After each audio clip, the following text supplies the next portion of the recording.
right, so now I have got a stack of these sections with thinner trail and a stack of these sections with wider trail. And it's nice and scrappy as far as the assortment of fabrics that I have and the fabrics that I have going across. So I tried to limit how much of the pairs and triples that I had the same and just sort of mix it all up. And you can see these are all different lengths and they're not squared on the ends. So the next step that I'm going to do is this pile, and then this pile I will make into a super scarf, which means that I will square off the ends and start sewing them together this way into one long strip. And then this one is kind of long. So what I will probably do is cut this into multiple sections and use it in two different places. And to increase the scrappiness, I can use one section this way and the other section this way so it doesn't appear visually the same in the quilt. So I'm going to break up these larger pieces in my super scarf to create even more texture and seams throughout this long piece. You will need a total of about 260 inches of this block that will be cut to length later.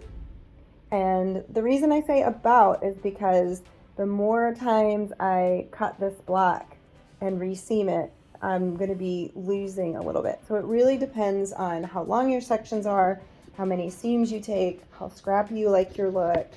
It's going to put some variability into this. You could mix the thin and wide trail sections, but for these quilts, I'm going to keep the thin trail section group together and the wide trail section group together there. Okay, so we've taken our longer strips, we just squared up and tidied all of the ends, and some of the bigger ones I've broken up. That's an optional step because when you do this step, it's going to help randomize and scrap up.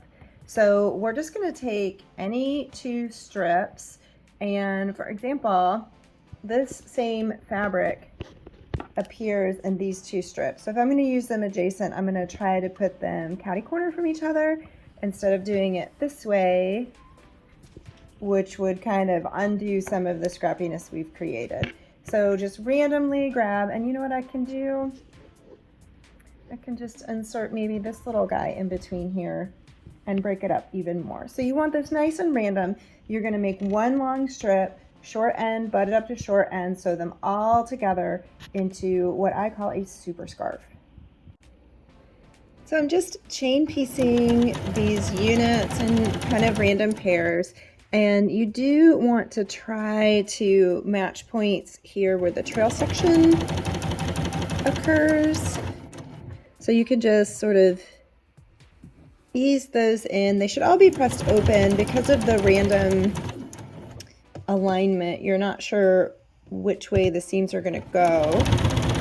So I didn't want to press them all out or press them all in. I pressed them all open so you don't necessarily get a big stack of seam allowances there.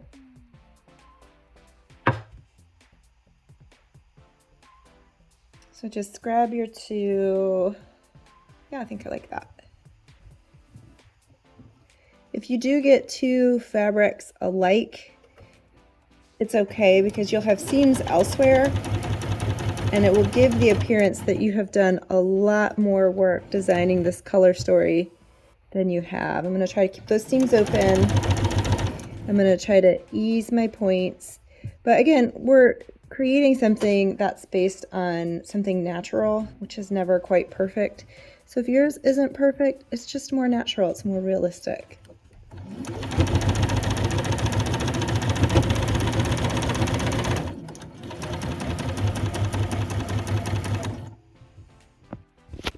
And next, my pairs are sewn into fours.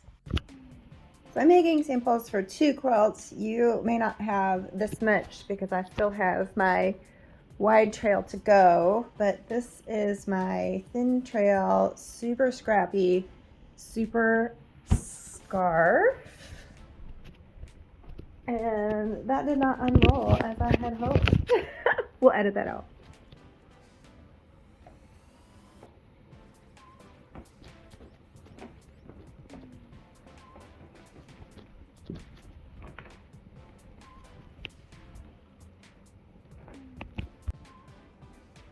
But wait, there's more. Now I will be pressing this and cutting it to length. So up to this point, we haven't said anything about the lengths of the individual pieces or the lengths of the full scarf units.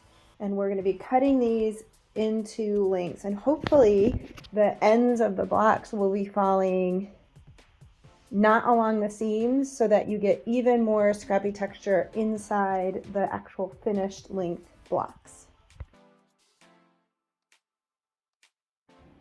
So what is the point of using this technique to create your drops blocks instead of just cutting the center section and the side sections to length? Basically, at the end of the day, what we're trying to do is to create our own custom scrappy print for the color families so that it looks like you did a lot more difficult piecing than you did. So when you cut this, say here and here, it looks like you've done a lot more piecing within the block than you did using the strip method. And you sort of have your own custom fabric, your own custom print that you've made based on your color family and the selection of fabrics that you've chosen for your quilt.